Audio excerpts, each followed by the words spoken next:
Hey guys, welcome back to another episode of Verzi Editz. We are going back to the Switch series on the channel because it needs more videos added. Today we're going to be giving our thoughts and opinions on the awesome, spectacular game Splatoon 2.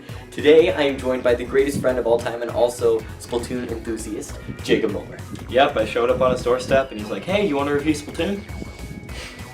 Legit, that's exactly how it happened. So Splatoon 2 was originally announced with the Nintendo Switch reveal, and obviously everybody was hyped for it.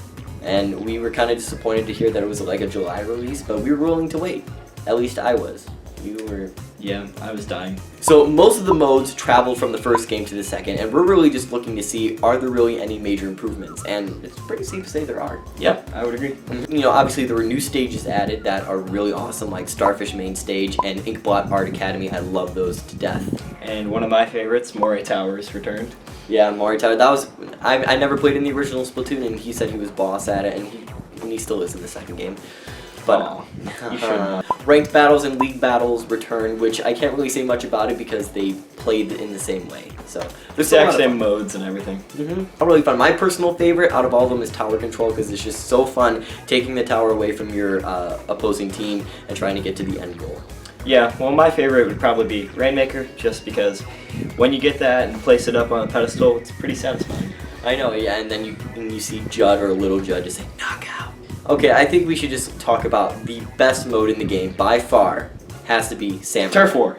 Gotcha! Okay. Sorry, yeah. So Salmon Run is, a newly added addition to the Splatoon franchise where it's almost like a sit and survival game, but it's, honestly, Nintendo could not have done that any better. You know, a team of 4 against all these weird salmonoid creatures that come from the ocean, what's not to love? And the bosses are pretty well designed too, so that really adds a lot to it. I gotta say, I think the most satisfying to take out would probably have to be the flyfish because they're so annoying firing their missiles and they're the ones who splat the most people. Yeah, I would agree. But which boss is your favorite? My favorite would probably have to be the steel eel just because of its design. It looks so cool. Yeah, I think one of my favorites would probably have to be the steel eel as well. Although I'm also partial to the flyfish, even though they're super annoying, because they're pretty fun to blow up. Yeah. On the topic of annoying Salmon Run bosses, mine would probably have to be the flyfish and the steelheads, just because if you're not good at aiming, you're going to get splattered real quickly because you have a limited time to take out whatever ammunition they're trying to fire back at you. I think another annoying one would probably be Moss because she's hidden and then she jumps up and eats you. Right now, we're going to talk about favorites. So Dominic and I are going to talk about our favorite weapon, our favorite amiibo, and our favorite song.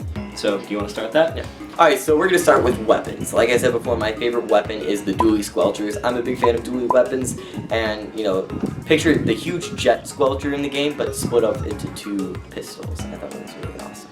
Yeah. My favorite is the Octobrush, just because, first of all, you can spread a ton of ink very easily with it, and if you sneak up to someone on the other team, they don't have any chance to save themselves. Once you get to them and start splinging your ink at them, they're gone. Yeah, personally though, with the dually squelchers, I just personally think that the Tenta missiles are perfect because you don't really see people using those anymore, and I feel like that's a really good way. If you get your enemy cornered and you just fire the Tenta missiles, they're gone, they're splatted. Although, the jetpack is a nice way to sneak into enemy territory too. You're not sneaking in, you're basically like blowing your cover, like... Sneak. So next, Jacob and I are going to talk about our favorite amiibo from Splatoon 2.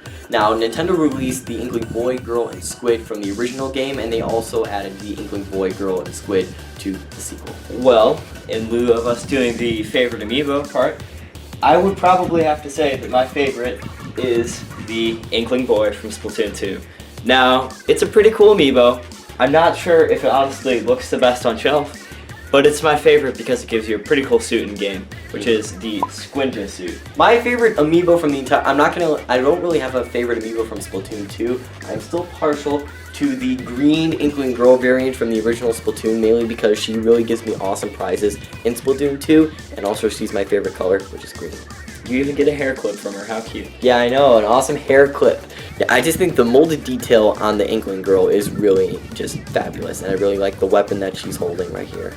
Next, Jacob and I are going to move on to our favorite song from Splatoon 2. Obviously, music has been influential to both games, and it's really hard to pick a favorite, but I think Jacob and I have picked the best of the best. Yep. You want to go? Yep, and obviously mine has to be from Splatoon 2, Color Pulse by Off the Hook, because it's Pearl Marina's theme, and it's so cool to dance to. You know, I mean, But there's a problem, Dominic. why? What? Pearl and Marina are inferior to Callie and Marie. So naturally, Callie and Marie have better music, and that's why my favorite is Spicy Calamari Incantation by Callie and Marie. It's an awesome remix, callback to the previous game, and all in all, it just sounds really sweet. Yeah, but you know, Marina beats both Callie and Maria. I mean, we can include. I will admit, Callie and Maria are both better than Pearl, but they're not better than Maria. Okay, I will fight to the death over this. So next, we're going to talk about Splatoon 2's solo mission mode, or as they like to call it, hero mode. Yep. So there was a hero mode in the first game as well, but it was pretty short.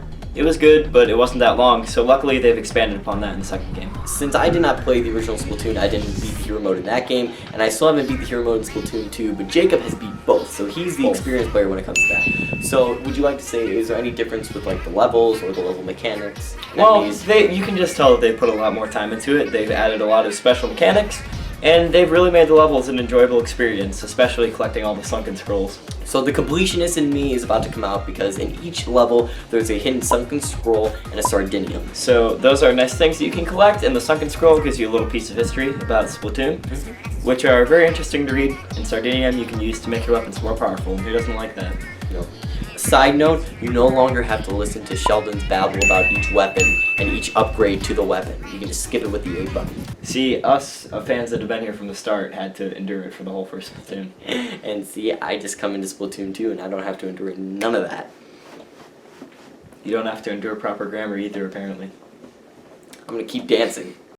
So, alright, so the final thing we're going to move on to is Splatoon 2, the proper sequel to Splatoon. Yes. But obviously the answer is yes. Nintendo has outdone themselves with this great installment in the Nintendo franchise.